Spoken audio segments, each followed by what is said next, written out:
Welcome to the Jameson Files. I'm Carrie Weber, and I'm your host. We're so glad to have you with us. Thank you so much for tuning in to listen more about the stories that we share with dentists across the country and lessons learned that can hopefully help you on your journey to pursuing your ideal practice vision.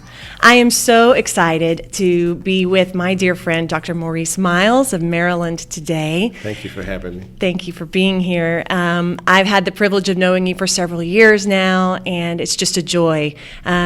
For those of you listening or watching, Dr. Miles has an amazing story from where he's come and how he has become such a significant leader and mentor in dentistry. You have a clear love for helping other young dentists identify their vision for their journey and helping them to be successful.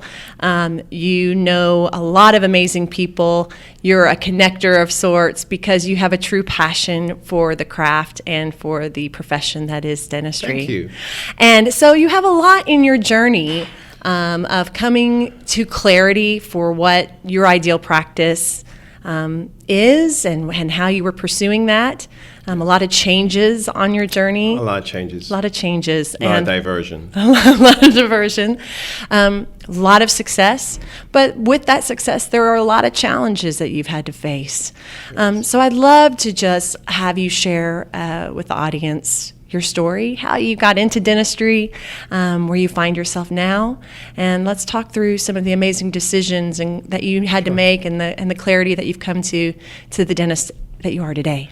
So thank you for having me again, Carrie. I've known Carrie and Jameson for over 6 years. Mm-hmm. Interestingly enough, there has been some transition in my dental profession. I'm from Jamaica, went to college in Jackson, Mississippi, came to Howard University, did dentistry there, and was all fired up about doing things and changing things. And when I went to dental school, I was going to be oral surgeon, and I busted up my first year, and then I got sick, and it hit me. So my transition changed. I spent a year in the hospital, came out, had a new vision of what I wanted to do. Wow. But I love dentistry and I love people. So I joined you leave, and this is for the young dentist. Right. The first practice you walk into is probably not going to be the practice that you end up in. Yeah. Our eyes are so bright-eyed and bushy-tailed, and we just want to get in there and think we're going to change the world, and you don't really know who you are until 10, 15 years. And sometimes you get early success, and sometimes that could be the downfall of where your true potential is. Wow. So I got into a really good practice, had a very good mentor, better than most people I know. Was at that practice for maybe 10 years before 6 years before I became a partner. Became a partner, and even though it was a good mentor, the partnership didn't work because it wasn't for me. I learned a lot from the partner at the time, things to do, things not to do.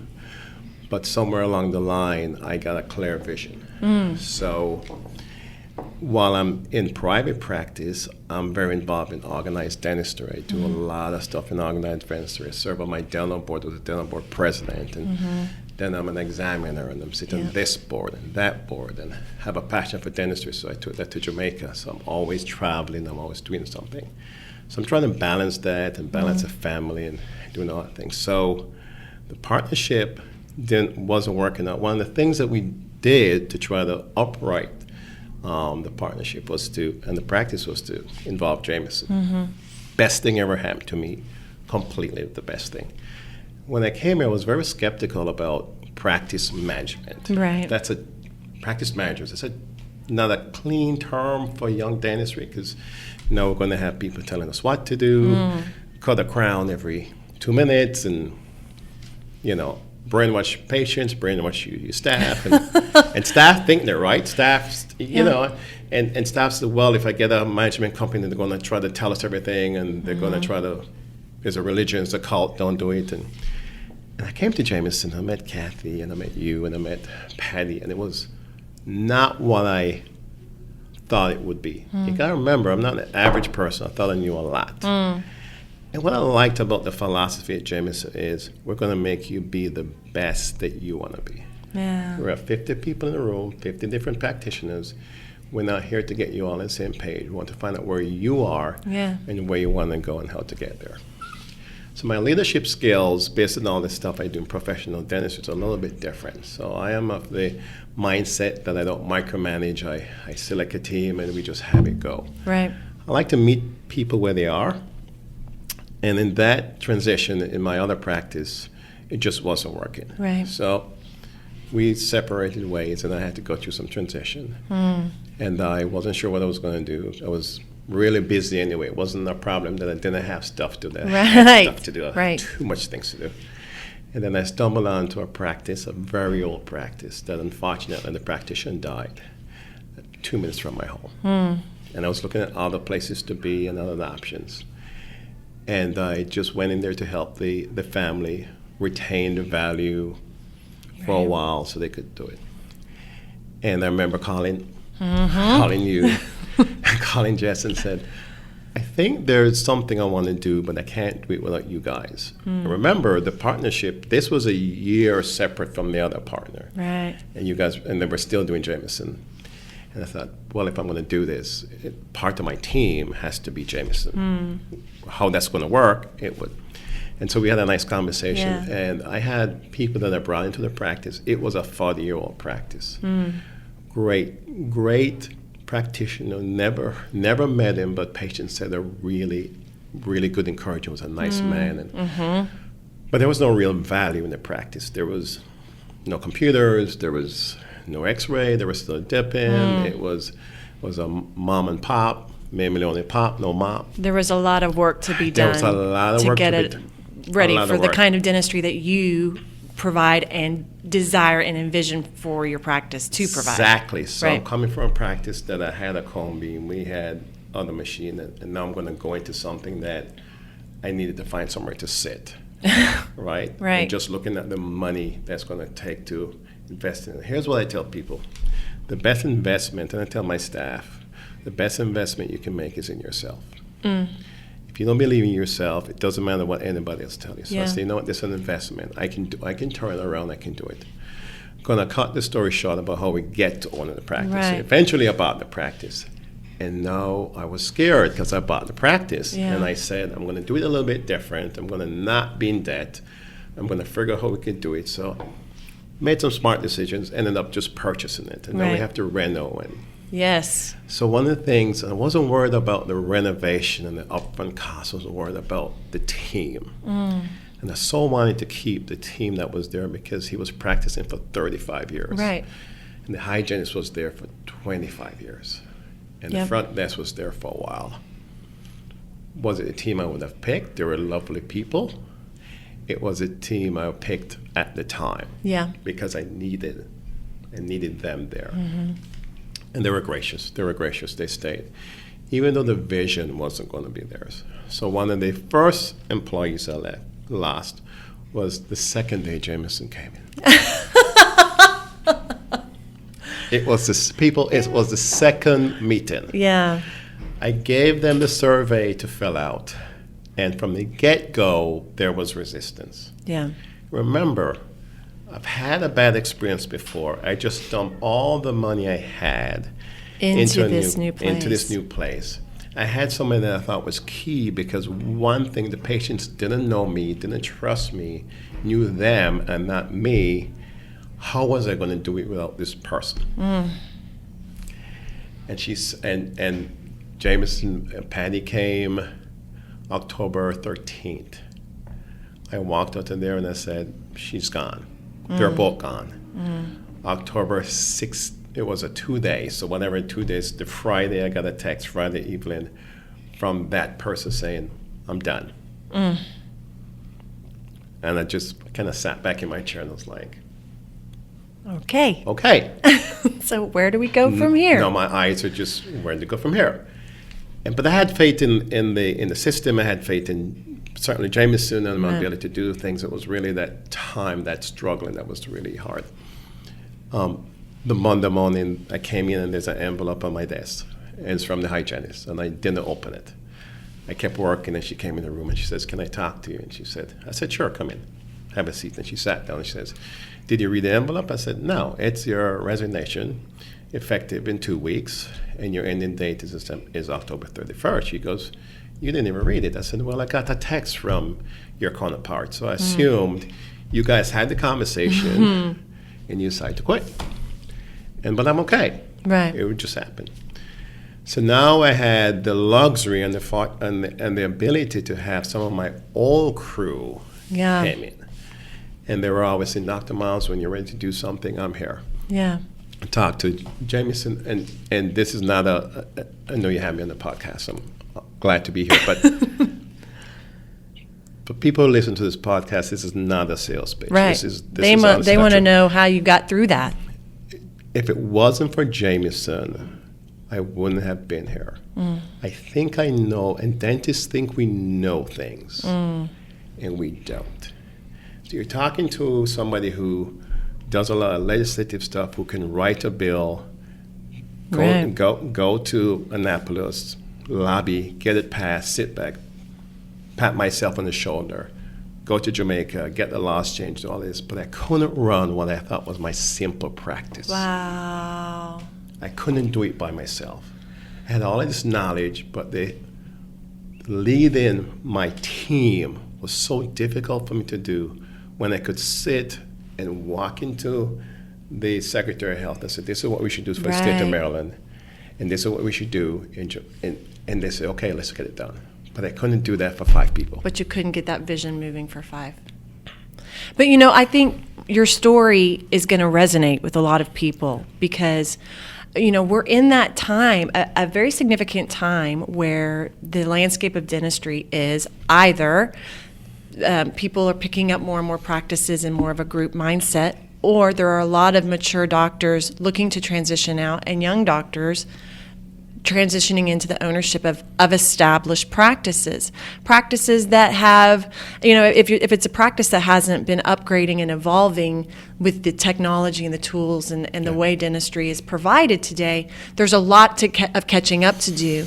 But you also have a 35, 40-year vision of how a practice was run. And now I'm going to just make a sharp right. Right, and now you step in with all the enthusiasm and passion in the world for what your vision is. But this is the story of how important it is to have everyone clear on the direction and on board and in alignment with it and bought into it. Because if it's not for them, you're not going anywhere. And can I tell you the honest truth? Sometimes the doctor is the greatest obstacle to their success. Yes. I feel like I'm in the pulpit. That's profound. Yeah. I'm preaching to myself. Sometimes we are the obstacle of our success for whatever reason. My old partner decided that, and which is the trend, since you brought this up, I will, is as a dentist that's been practicing for close to 15 years, and you see all the changes. Corporate dentistry is just eating up the market. And group practice, I think, is probably going to be the future. And I'm of a group practice mindset. I have a periodontist in my practice, so I wouldn't go anywhere without her. That was one of the first recruits I did. I said, you are here with me. I'm taking you here. That's the end of that story. We're going to practice like that. I don't drill and fill. I have a DDS for a reason, so I do comprehensive health care. If I have to refer to an MD or ENT for their sleep apnea, if I have to, I'm so involved in overall care of the person, I don't think I can do everything myself. My ex-partner decided the way to go was to partner with a corporate practice. And the day that happened, I said that was one of the biggest mistakes. So here's what I would tell dentists who have been practicing for a while, who have their numbers shrinking, is I'm going to push Jameson because I've looked at a bunch of others and I can tell you what I get, that you want to look at a really good management company that can come in and help you get to your goals. And if you're willing and able to listen and change your mindset and change your team members, even if that team member's been with you for 20 years, and you know their family, you went to their kids' high school graduation and best mitzvah, if they're not fit in the vision, then you're going to have make some tough changes. I have the fortunate story and not have to make that type of change, but I have to make changes in the resistance that I've given Patty, the resistance I've given my coaches. You know, when you call and you talk to me, I really don't want to do that, and it takes me a while to get to. It's a system, and I have to just follow the program, and it's made for me. So I think what you guys offer and what I see in the transition as I grow, because my vision is to have one more practice. So my practice, you've seen it, it's not big, it's small. It's when you walk in, I tell people, I don't want you to feel like you're in a dental practice. Right. It doesn't look like a dental practice. It's beautiful. It doesn't feel like a dental practice. Heaven forbid, it doesn't smell like a dental practice. But I want patients to leave there feeling like they got something. They got health care. They got it in a smooth, easy way. We have their best interests at heart. The money and all the finance will come after. If you treat your patients correctly, the success will come. If you have the right systems. And the people that want to do that with you in the way that you've envisioned and mapped out, that you want to care for your patients and you want to run the business. Yes. I think you're a beautiful story of eternal optimism. You have so much passion, and these challenges came, and you could have easily just said, I don't have time for this. But I will tell you a good story because I know we have to wrap up. No, I have one colleague who you know very well, and won't call his name because he's gonna start with you, and we don't have permission to say his name. But that practice he purchased in DC, it was a practice I should have gotten, and I said, look, I'm not ready. I could have gotten the practice monetarily. It wasn't a lot of money. We negotiated. He was looking for one. I said, here it is. And as you know, it took him a while to even call Jameson because he was going to try to do it himself. And after calling me and asking me for advice, and my friends do that and ask me, what do you do here? What do you do there? Finally, I just said, look, just call the people who know. Yeah. You know, and so happy to hear last week he said he's going to go with Jameson. I said, good, because I don't have all the answers. I'm still going along, and I've been doing it for a while. He's been in practice for about 25 years. And so Jameson helped people different level and different stages in their practice. And now his practice is doing better. I think he's going to be very successful. So I would just say transition in life has to happen. If you're staying stagnant, then you're not doing something correct. Well, and when you get the gift, like you were given at about year 10, 12, Exactly. You could have probably stayed on the track you were on and done fine. But you were given the gift of that clarity of, there's a different way I want to pursue this for my professional career, and I will regret it if I don't step out and take the risk that comes with trying to pursue what is ideal in my vision for what my practicing career is. And I think that's important to anyone listening that you may be in that stage of really having some clarity or having some thoughts about what's next for me. Is this all? If you're in a position in your career where you're saying, is this all there is? And to have the courage to explore more. And that's why I needed help, because dentistry is my profession, who I am. It's what I do to enjoy life. I happen to love what I do, so it's really easy for me. But there are patients that I do want to treat that most people won't treat. I do special needs, and I can tell you right now, it's a lead loss. I mean, I don't make any money, and so but it's your heart. It's my heart. So when I have to go into the OR, take a day off and go into the OR at the hospital because I can't treat them, to provide that service, my staff feel very happy and lovely, and then I have to turn to them and say, that is why we need procedures. Because if we don't do what we're supposed to do, and we have holes in our ship, and we're leaking, I can't afford to treat the patients that need the help. It can be it's a way for you to do more of that has the most meaning for you. It's the way. Yes. And I do love to do, I'm a cosmetic guy, so I do love to do those cases, and I love to make people smile, but ultimately, I really love to provide great care. And for me, on the split side, I also want to work in Jamaica, so I have to get my systems in place. Yeah. And as soon as we get that, and you've been to Jamaica a couple of times, Jameson's going to be in Jamaica because it doesn't matter where you practice dentistry. It's the same issues, it's the same problems. And so what you have to offer is beautiful because it helps me to get to where I need to be. And, I think your story, there are a lot of high-performing doctors and dental professionals out there that have multiple priorities for and responsibilities by choice, by love, by passion. Yes. I don't think if someone sat here and said you must choose, maybe you could, but I don't think you could completely remove all because they all represent a part of the who that you are. But it does make it important to have clarity and focus and to have priorities.